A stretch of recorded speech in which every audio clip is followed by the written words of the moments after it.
दोस्तों स्वागत है आप सभी का मेरे यूट्यूब चैनल द संजय में। दोस्तों यूजीसी नेट और जेआरएफ के फॉर्म आ चुके हैं, उसका एग्ज़ाम भी बहुत जल्दी फरवरी में हो जाएगा। तो मैं अपने इस वाले चैनल पे आपको शिक्षा शास्त्र यानी बीएड और एजुकेशन सब्जेक्ट से संबंधित सेकंड पेपर और फर्स्ट पेपर के कुछ चैप्टर के मतलब पढ़ाने की पूरी कोशिश करूँगा। जहाँ तक कोशिश करूँगा डेली वीडियो अपलोड करने की कोशिश करूँगा, जिसमें आपको मैं पहली वीडियो अपलोड जो कर रहा हूँ वो परिकल्पना की कर रहा हूँ, यानी हाइपोथेसिस क्या होती है, यानी हाइपोथेसिस क्या होती है, परिकल्पना कितने प्रकार की होती है, परिकल्पना को लाने का मेन उद्देश्य क्या है, ये शोध का एक पार्ट है। सबसे पहले हम बात करते हैं, इसको इंग्लिश में हाइपोथेसिस बोला जाता है।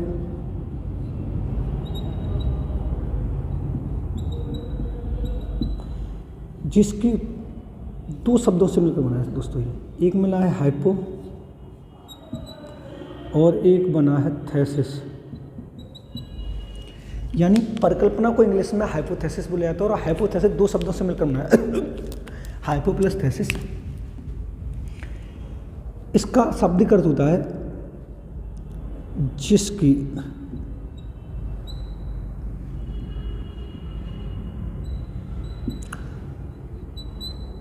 पुष्टि की जाए, और इसका शाब्दिक अर्थ होता है समस्या का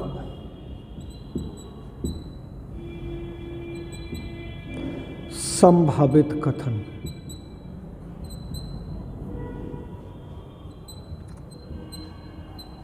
देखो दोस्तों, बात यहाँ पर यह समझने वाली होती है कि परिकल्पना को लाया क्यों जाता है, यानी अनुसंधान के क्षेत्र में परिकल्पना लाई क्यों जाती है। परिकल्पना का शाब्दिक अर्थ अगर हम वर्तमान में देखा जाए, आधुनिक में, अगर आधुनिक संदर्भ में हम देखें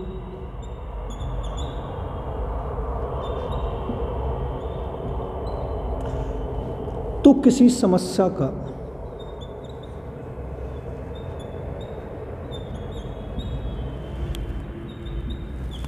समाधान करने के लिए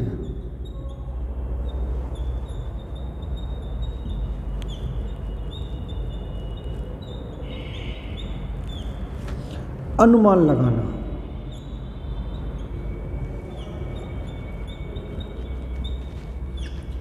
यानी जब हमारे सामने कोई समस्या ऐसी आती है उसका समाधान करने के लिए जो हम अनुमान लगाते हैं, कल्पना करते हैं कि इस समस्या के द्वारा इसका समाधान ऐसे हो सकता है, वो हमारी परिकल्पना कहलाती है। लेकिन अब यहाँ पर एक चीज़ ये आती है कि शोध क्या होता है।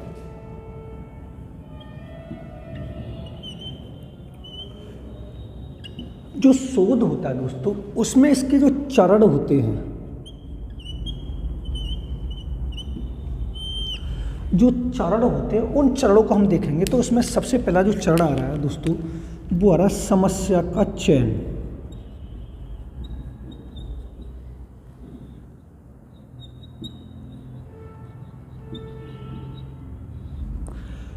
दूसरा आ रहा है दोस्तों परिकल्पना का प्रतिपादन।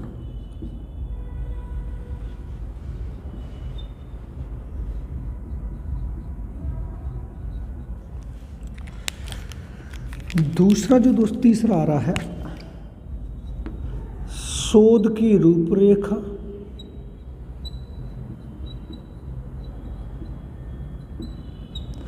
फिर उसके बाद आ रहा है आंकड़ों का संकलन।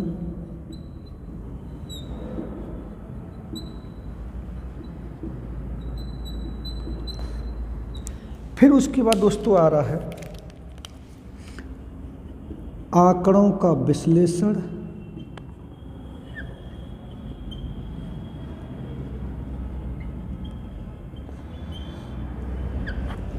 फिर उसके बाद आ रहा है दोस्तों निष्कर्ष, और फिर उसके बाद आ रहा है दोस्तों सामान्यीकरण।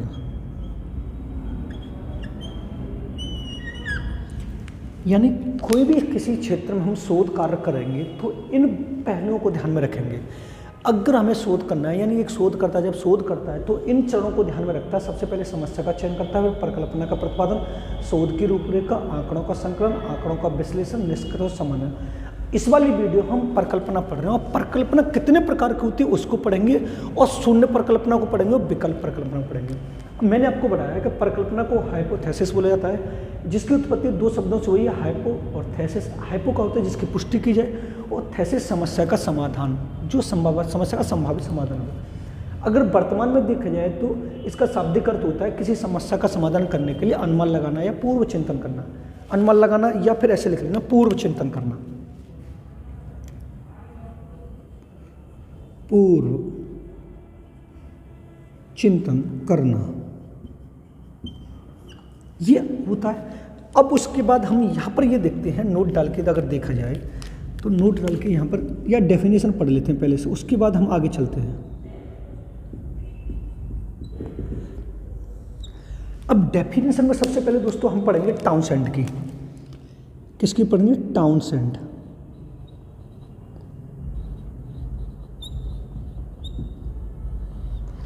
टाउनसेंड की परिभाषा दोस्तों सबसे पहले हम पढ़ेंगे तो उन्होंने कहा है परिकल्पना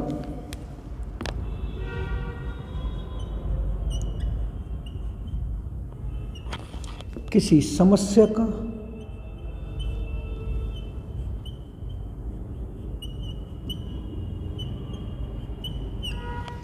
संभावित कथन होता है।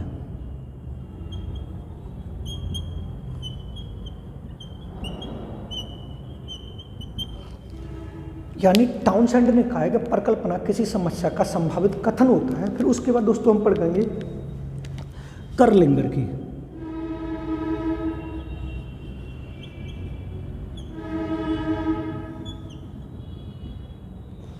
उसके बाद दोस्तों दूसरा हमें पढ़ना करलिंगरी। करलिंग ने कहा है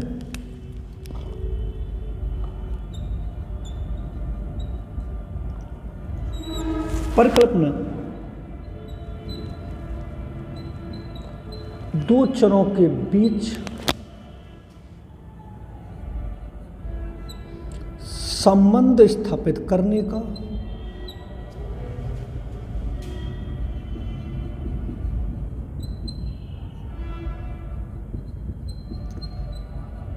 एक अनुमान है।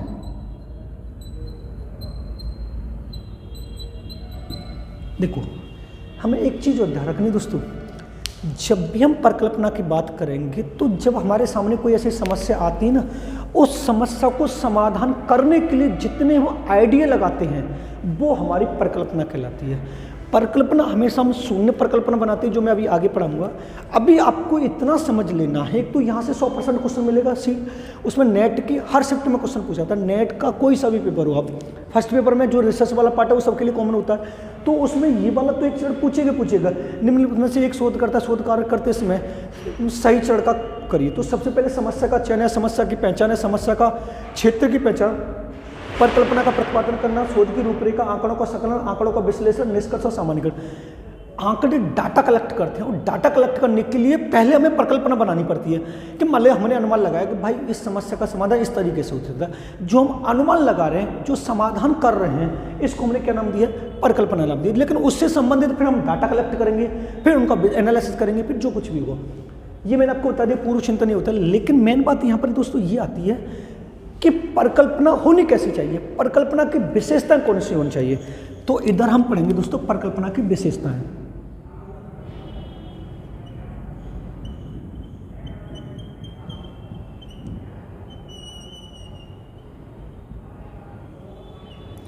अब परिकल्पना की जो विशेषता होती है वो वेरी वेरी इंपॉर्टेंट होती है दोस्तों। अब इसमें सबसे पहला पढ़ेंगे हम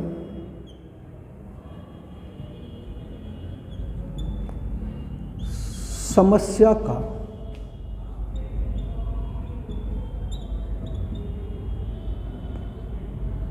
संभावित उत्तर, दूसरी पढ़ेंगे परीक्षण योग्य हो,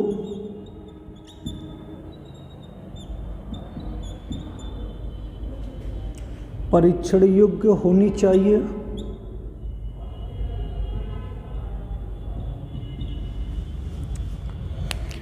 उसके बाद दोस्तों नेक्स्ट पढ़ेंगे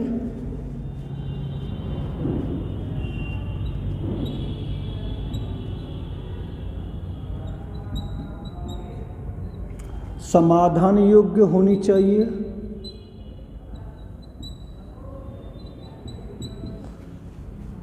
उसके बाद पढ़ेंगे मूर्त एवं स्पष्ट होनी चाहिए,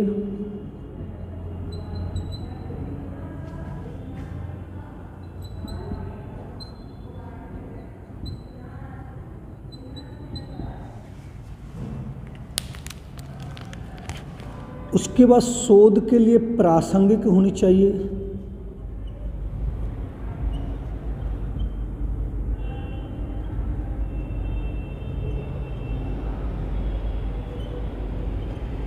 यानी शोध के लिए प्रासंगिक होनी चाहिए। उसके बाद होगा शोध क्षेत्र को सीमित करने वाली होनी चाहिए। शोध क्षेत्र को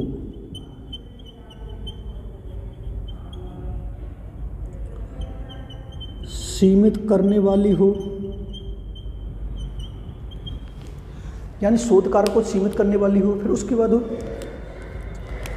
परिकल्पना विशिष्ट होनी चाहिए।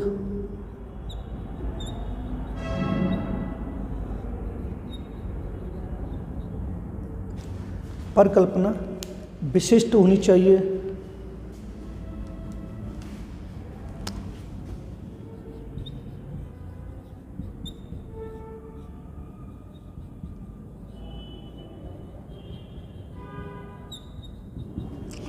उसके बाद परिकल्पना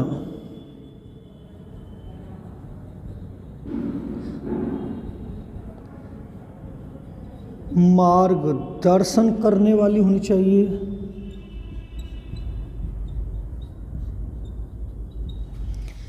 उसके बाद आएगा दोस्तों परिकल्पना के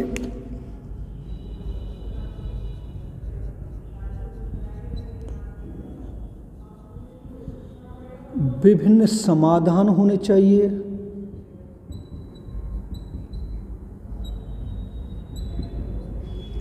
अब जब भी हम परिकल्पना बनाएंगे तो इन पॉइंटों को ध्यान में रख के हमें परिकल्पना बनानी है।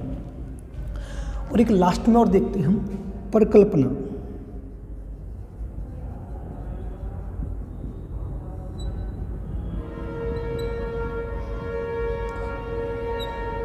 मात्रात्मक होनी चाहिए।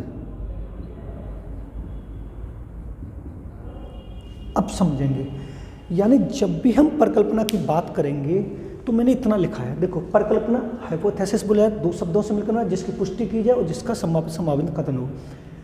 वर्तमान में देखा जाए तो किसी समस्या के बारे में पूर्व चिंतन करना या समाधान करने के लिए जो अनुमान लगाते हैं वो परिकल्पना कहलाते हैं। ये बात तो ध्यान रखना, परिकल्पना अनुमान लगाएंगे हमारे जो अचेतन और चेतन और अर्धचेतन जो अचेतन मन में जो अनुमान आते हैं कि यार ये समस्या इस तरीके से नहीं इस तरीके से हो सकती है, ये समस्या यार मेरे हिसाब से इस वाली समस्या का समाधान इस तरीके से हो सकता है। ये जो नए नए विचार और जो नए नए तरीके आ रहे हैं इसको मैंने क्या बोला, परिकल्पना। लेकिन परिकल्पना को लाने का मैंने उद्देश्य क्या था, ये शोध के चरण को लाने का मेन उद्देश्य था। समस्या का चयन पहले देखेंगे, फिर परिकल्पना का प्रतिपादन, समस्या हमने पहचान ली, उसके बाद फिर परिकल्पना प्रतिपादित करेंगे और परिकल्पना को प्रतिपादित करने के बाद फिर ये काम होना। अब परिकल्पना प्रतिपादित कर ली, हम अनुमान लगाएंगे। तुम जिस समस्या का अनुमान लगाने, समस्या देखो समझना, ये एक समस्या है,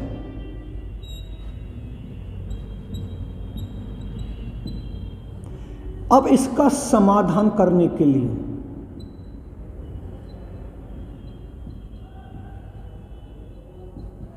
यानी ये जो समस्या है इसका समाधान करने के लिए जो हम अनुमान लगा रहे हैं, जो अनुमान और जो नए तर्क नए विचार कर रहे हैं वो ऐसे होने चाहिए, तब जाके इस समस्या का समाधान होगा। अब कैसे होना चाहिए, एक तो परिकल्पना जो अनुमान लगा रहे हैं वो कहीं तक सही साबित और समस्या का समाधान कर सके। मैंने लिखा संभावित उत्तर होना चाहिए, ऐसा ना कि कहीं की सोच कहीं पे लगा दें। दूसरा परीक्षण, जो अनुमान लगा रहे हैं उससे संबंधित डाटा कलेक्ट मिल जाए हमें, जो हमने अनुमान लगाया उससे संबंधित हमें आंकड़े मिल जाए तभी तो परीक्षण होगा।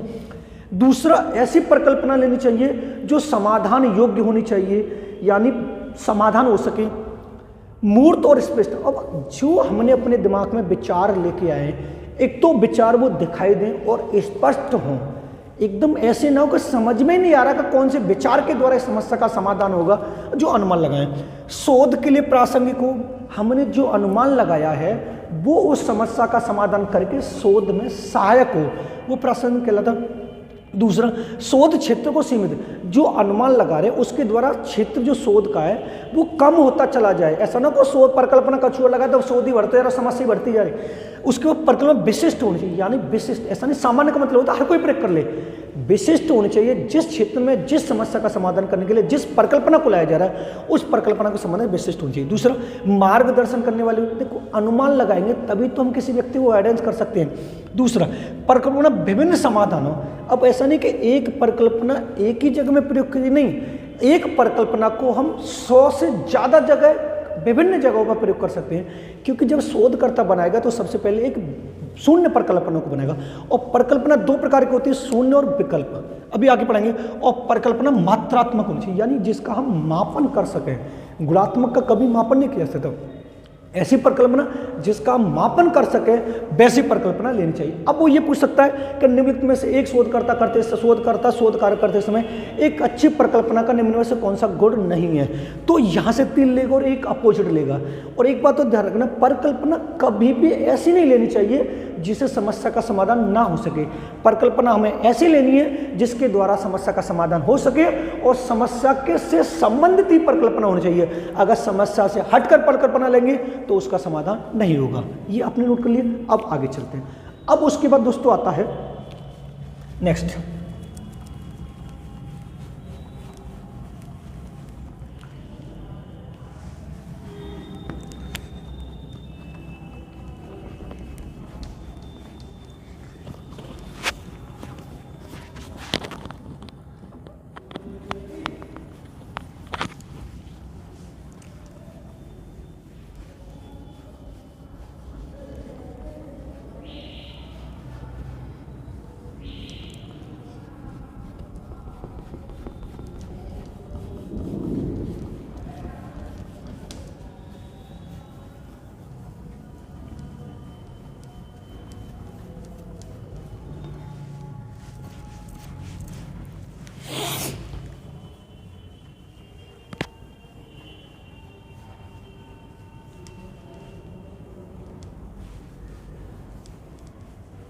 अब आते हैं दोस्तों परिकल्पना के प्रकार। अब इसके प्रकार की बात करें हम,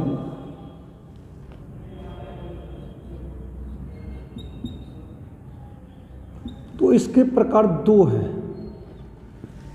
एक अप्रायोगिक परिकल्पना,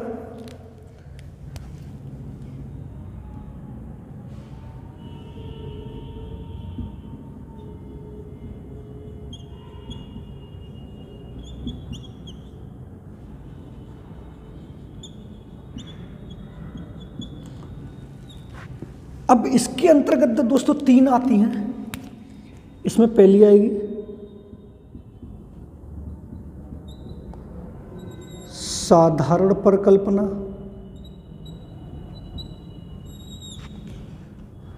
दूसरी आएगी विषम परिकल्पना,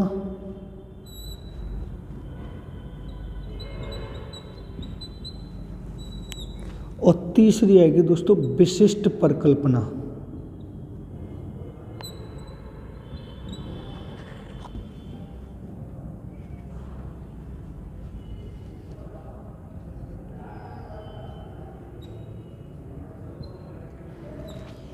अब उसके बाद दोस्तों दूसरी आ रही है प्रायोगिक परिकल्पना।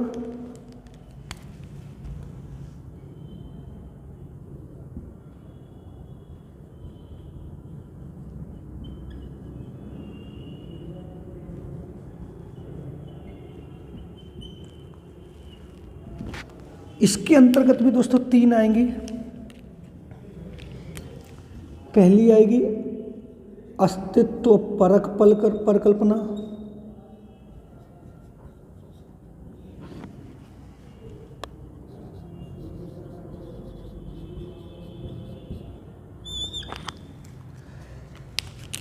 उसके बाद दूसरी आएगी सांख्यिकी परिकल्पना,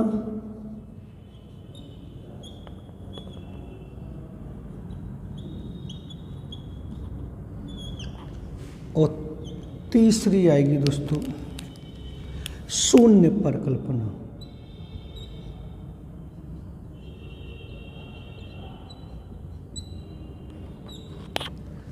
अब समझना, यानी अगर वो आपसे ये पूछता है कि परिकल्पना कितने प्रकार की होती है, तो 2 प्रकार की होती है, अप्रायोगिक और प्रायोगिक। प्रायोगिक परिकल्पना 3 प्रकार की होती है, साधारण परिकल्पना, विषम परिकल्पना और विशिष्ट परिकल्पना। प्रायोगिक परिकल्पना 3 प्रकार की होती है, अस्तित्व परिकल्पना, सांख्यिकी परिकल्पना और शून्य परिकल्पना। अब इनको देखते हैं हम थोड़ा समझ। अब यहां पर हम एक चीज लिखेंगे दोस्तों, नोट डाल के, जो बड़ा इंपॉर्टेंट पार्ट है।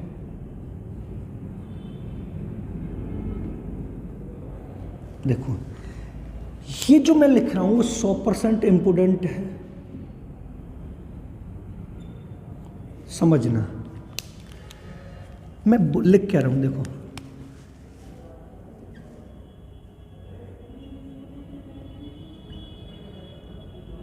जब एक शोधकर्ता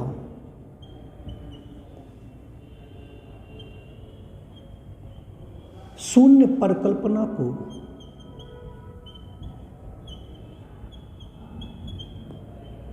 स्वीकार करेगा तो विकल्प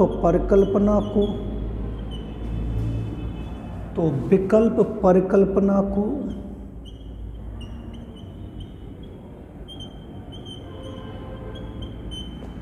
अस्वीकार करेगा।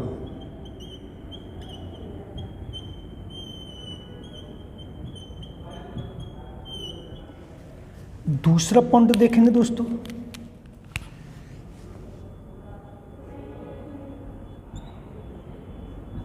जब एक शोधकर्ता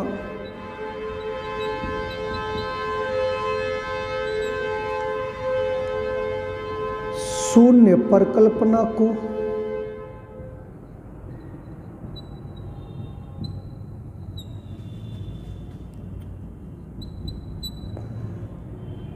अस्वीकार करेगा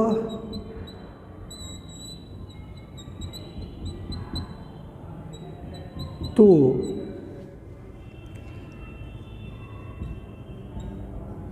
विकल्प परिकल्पना को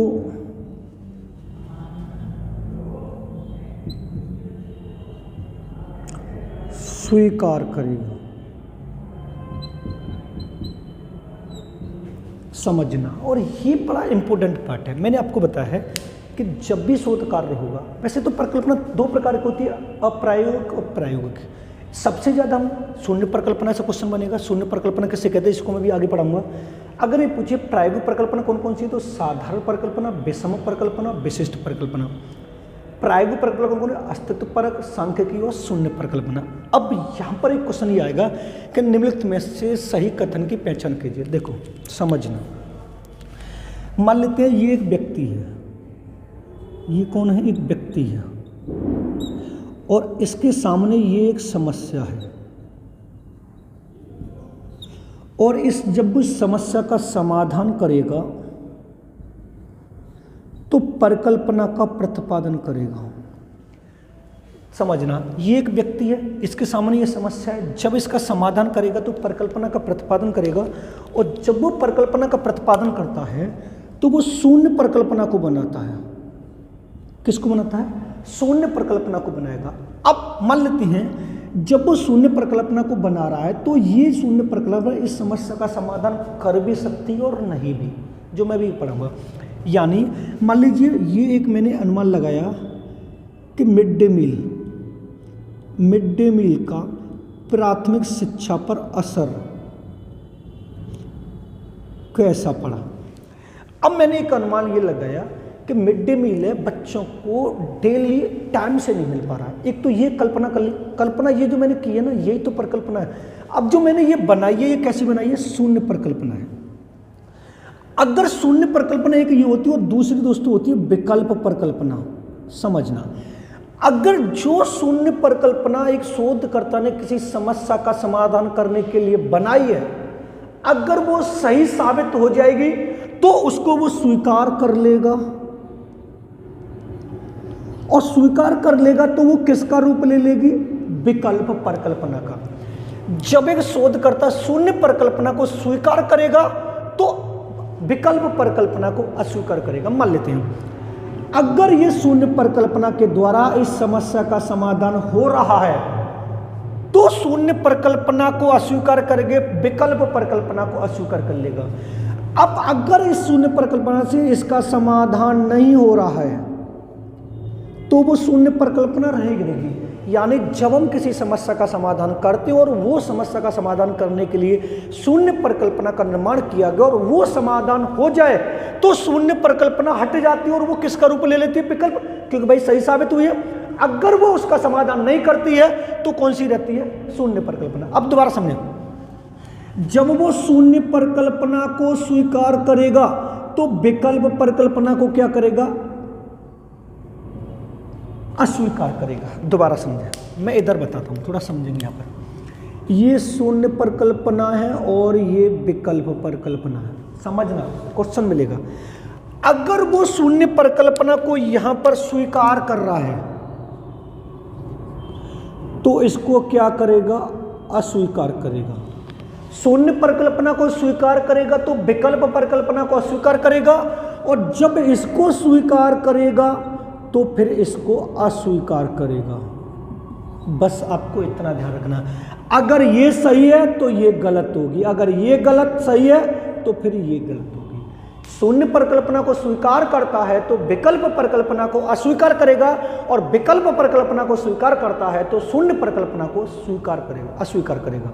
क्योंकि जब हम किसी समस्या का समाधान करते हैं तो कोई ना कोई एक अनुमान लगाते हैं, कोई ना कोई एक परिकल्पना बनाते हैं, और जब पहले एक परिकल्पना बनाता है तो एक शोधकर्ता किसी शोध कार्य या शोध समस्या को समाधान करने के लिए उसको बनाता है शून्य को। जब शून्य सही साबित हो जाती तो विकल्प का रूप ले लेते हो, जब विकल्प सही साबित नहीं होती शून्य तो हमेशा शून्य की शून्य रहती है। अब आगे चलते हैं, आप इसको नोट कर लें थोड़ा। अब देखते हैं इनमें से थोड़ी थोड़ी जो और भी हैं उनको थोड़ा समझ लेते हैं, फिर आगे शून्य परिकल्पना को देखेंगे। अब उसके बाद दोस्तों हम देखते हैं साधारण परिकल्पना कौन सी होती है। देखो समझेंगे, यहां पर देखेंगे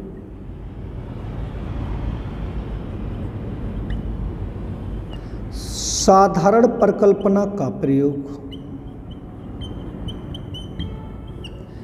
एक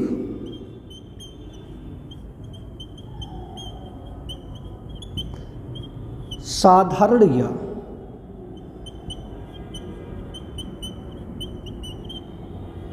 सामान्य समस्या का समाधान करने के लिए किया जाता है।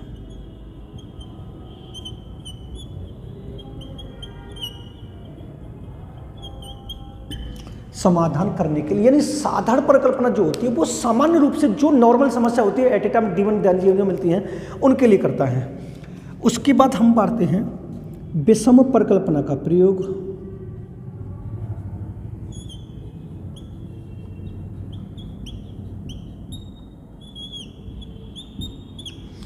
विषम परिकल्पना का प्रयोग किसी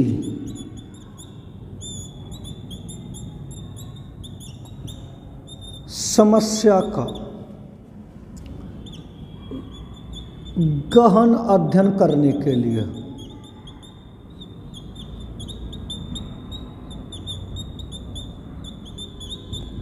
अगर ये पूछेगा किसी समस्या को गहन अध्ययन हमें करना है और उसका समाधान करने के लिए हमें किस परिकल्पना का प्रयोग करना है तो हमें बताना है विषम परिकल्पना का। अब उसके बाद तीसरा आता है विशिष्ट परिकल्पना का प्रयोग।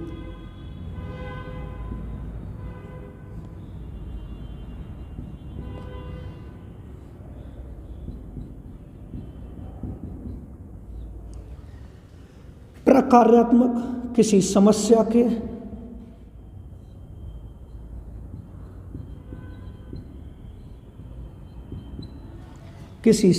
के प्रकार्यात्मक और कार्य कारण संबंधों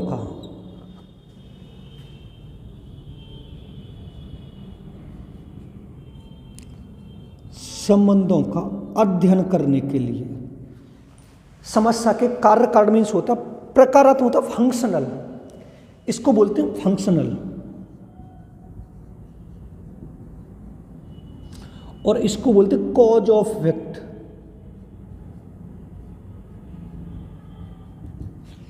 इन दोनों का अध्ययन करने के लिए हमें कौन सी होगी, विशिष्ट परिकल्पना का प्रयोग करेंगे। अब इधर आते हैं, अस्तित्व परिकल्पना क्या होती है दोस्तों, देखो इधर लिख देते हैं थोड़ा,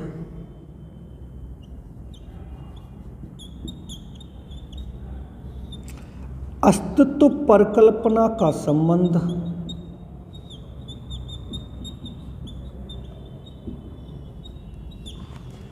वर्तमान से होता है।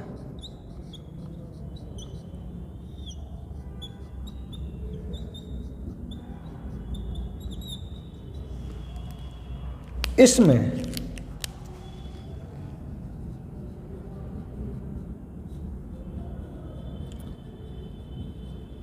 एक समय में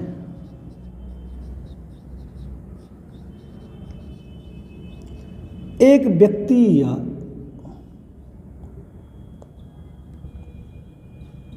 एक इकाई का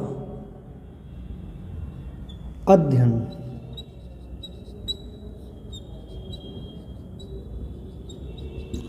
किया जाता है। अब समझेंगे,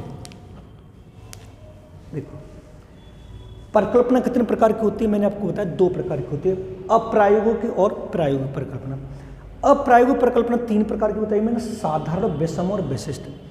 प्रायोगिक परिकल्पना वो बताइए जो अस्तित्व, सांख्यिकी और शून्य, लेकिन इनसे भी ज्यादा इंपॉर्टेंट मैंने ये बताया यहाँ पर जो मैंने 2 पॉइंट लिखे, जब एक शोधकर्ता शून्य परिकल्पना को स्वीकार करेगा तो विकल्प परिकल्पना को अस्वीकार करेगा, और जब एक शोधकर्ता विकल्प परिकल्पना को स्वीकार करेगा तो शून्य परिकल्पना को अस्वीकार करेगा।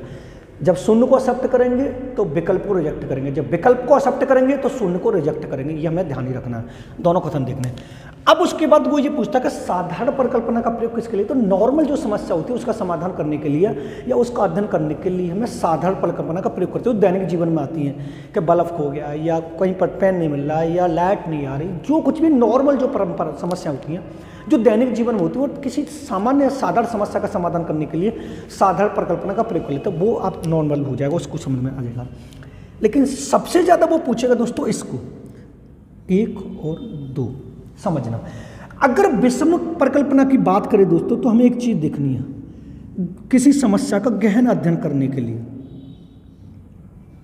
हमें इतना ध्यान में रखना है कि जब किसी समस्या का समाधान किसी डीपली तरीके से हो रहा है और ज़्यादा गहराई से हमें उसका समाधान करना है, समाधान मिल ही नहीं पा रहा, बहुत खोज कर ली, छानबीन करने के बाद उसका समाधान करने के लिए हमें कौन सा लेके आना है, विषम। अब विषम परिकल्पना कब होती है कि जब चर एक से अधिक जगह फैले हों, यानी समस्या एक से अधिक जगहों से संबंधित रखती हो, उसके लिए हमें कौन सी समस्या का समाधान करना है, कौन परिकल्पना का प्रतिपादन करना है, हमें इसका प्रतिपादन है विषम का। अब विशिष्ट परिकल्पना कौन सी होती है, विशिष्ट परिकल्पना क्या होती है कि किसी समस्या के प्रकारात्मक, यानी जो परिकल्पना किसी समस्या का समाधान कर रही है उसके फंक्शनल और कॉज ऑफ इफेक्ट। एक बात तो ध्यान रखेंगे दोस्तों, पूरा जो शोध कार्य वो कार्य कारण पर टिका हुआ है, यानी कॉज और इफेक्ट। अगर हम शोध किसी क्षेत्र में कर रहे हैं, किसी समस्या का समाधान कर रहे हैं, तो उसके करने का कोई न कोई कारण होगा, वो कौन सी है, विशिष्ट परिकल्पना। यानी अगर आपको कोई समस्या दी गई है, उस समस्या का आप समाधान करना चाह रहे हैं, तो समाधान करने के लिए कोई न कोई ऐसा कारण होगा जिसका समाधान आपको करना है, इसलिए पूरा शोध कार्य और कारण पर टिका होता है। अब आती है अस्तित्व परिकल्पना। देखो अस्तित्व परिकल्पना क्या होती है, इसका संबंध वर्तमान से होता है और इसमें सिर्फ एक समय में एक व्यक्ति या एक इकाई का अध्ययन किया जाता है। यानी हमें इतना ध्यान में रखना है कि अस्तित्व परिकल्पना स्वयं से या किसी एक व्यक्ति से संबंधित होगी और वर्तमान में जो समस्या होगी उसका समाधान करने के लिए या एक व्यक्ति की समस्या का या एक इकाई यूनिट का समाधान करने के लिए हमें कौन सी परिकल्पना का प्रयोग करना पड़ेगा, अस्तित्व परिकल्पना का प्रयोग करने पर। हमें इतना ध्यान में रखना है दोस्तों कि अस्तित्व परिकल्पना अलग है, ये दोनों अलग है, साधारण अलग है, विषम अलग और विशिष्ट अलग है, लेकिन इनसे भी हटके कौन सी आती है, शून्य परिकल्पना, जो इसको हम डिटेल में पढ़ते हैं। आगे चलते हैं।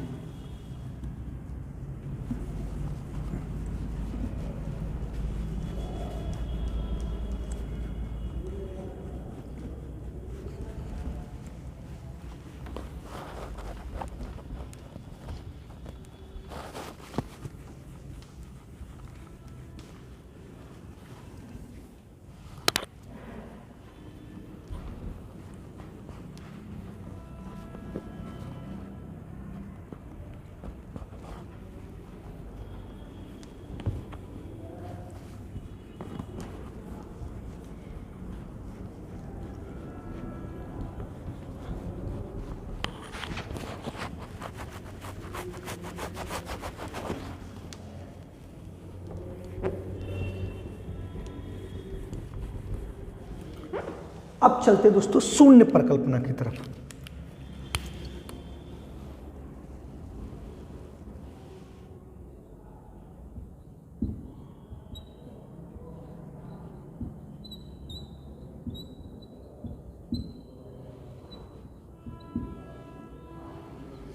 सबसे पहली बात आती है दोस्तों, इसके जनक कौन है। इसको हम नल हाइपोथेसिस भी बोलते हैं।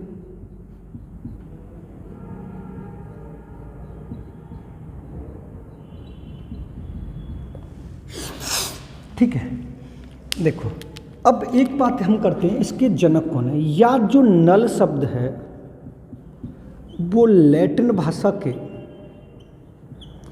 नलस से बना है, जिसका अर्थ है कोई नहीं।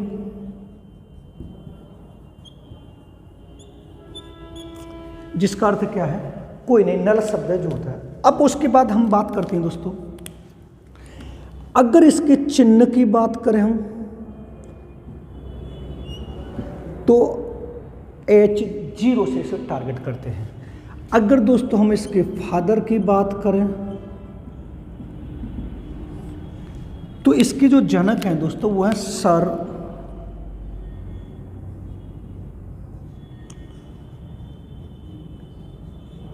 रोनाल्ड ए फिशर। समझना क्या है, सर रोनाल्ड ए फिशर। अगर वो आपसे ये पूछे ये किस देश का है या किसका है, तो हमें बताना ये जर्मन भाषा का है। शून्य परिकल्पना। अगर आपसे पूछे इसका सिंबल क्या है, तो H0 विकल्प परिकल्पना का होता है। मैं इधर भी लिख दे रहा हूं। अगर वो आपसे ये पूछे विकल्प परिकल्पना का चर क्या होता है,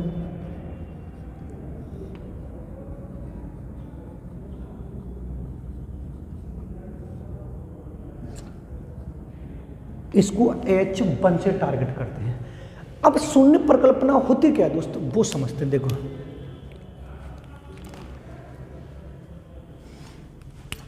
देखो ये कहती है कि शून्य परिकल्पना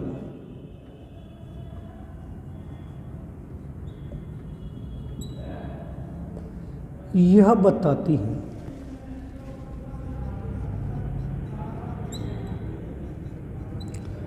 कि किन्हीं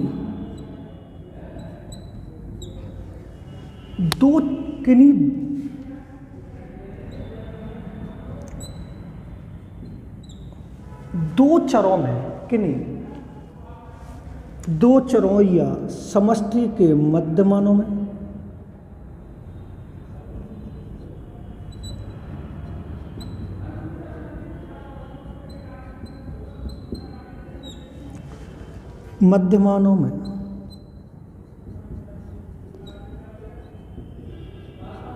कोई अंतर नहीं है, कोई संबंध नहीं, सॉरी, कोई संबंध या अंतर नहीं है।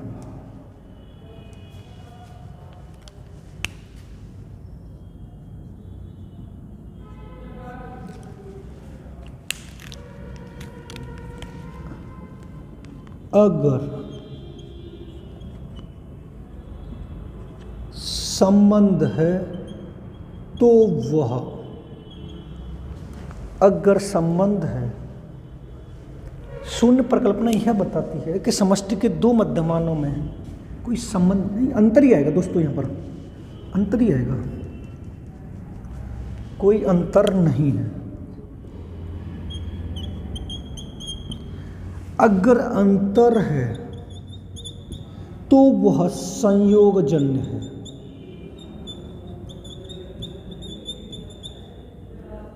समझे, शून्य परिकल्पना अगर वो ये पूछता है कि इसके जनक कौन है, सर रोनाल्ड ए फिशर है, अगर इसका चिन्ह पूछे तो H0 लगाना, और विकल्प परिकल्पना का पूछे तो H1 लगाना। नल शब्द लैटिन भाषा के नलस से बना है, जिसका अर्थ है कोई नहीं। कहाँ का है शून्य परिकल्पना। मैंने आपको ये बात बताई है कि जब भी एक शोधकर्ता होगा तो जब भी शोध कार्य करते समय किस परिकल्पना का प्रयोग करेगा, शून्य परिकल्पना का। अगर शून्य परिकल्पना को वो अस्वीकार कर देगा तो विकल्प परिकल्पना को स्वीकार कर लेगा। अगर शून्य परिकल्पना सही साबित नहीं हुई तो वो शून्य की शून्य रहेगी। अगर शून्य परिकल्पना सही साबित हो गई तो वो किसका रूप ले लेगी? विकल्प परिकल्पना का रूप ले लेगी। यानी जब हम किसी समस्या का समाधान करने के लिए जो अनुमान लगाते हैं वो अनुमान सही साबित हो जाता है तो वो किसका रूप ले लेता है? विकल्प परिकल्पना का रूप लेता है। और जब वो उसका सही अनुमान नहीं लगा पाता है या सही समाधान नहीं कर पाता है तो वो शून्य परिकल्पना का शून्य परिकल्पना ही रहता है। अब उसके बाद यहाँ पर आता है नोट डाल के हम देखते हैं।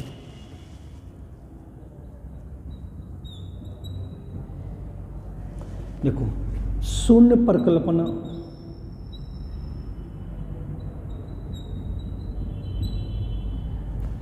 दिशा रहित होती है।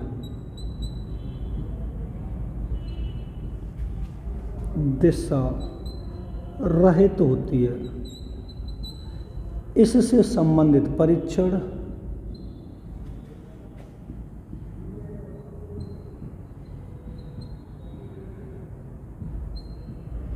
द्विपक्षीय होता है, यानी टू टेल्ड टेस्ट।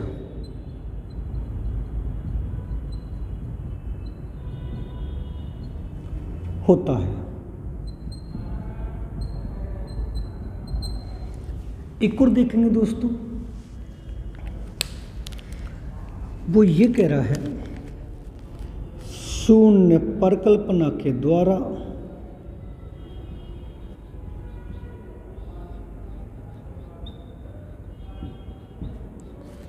टी परीक्षण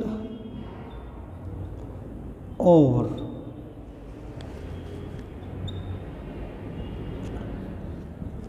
एप परीक्षण की सार्थकता को ज्ञात किया जाता है।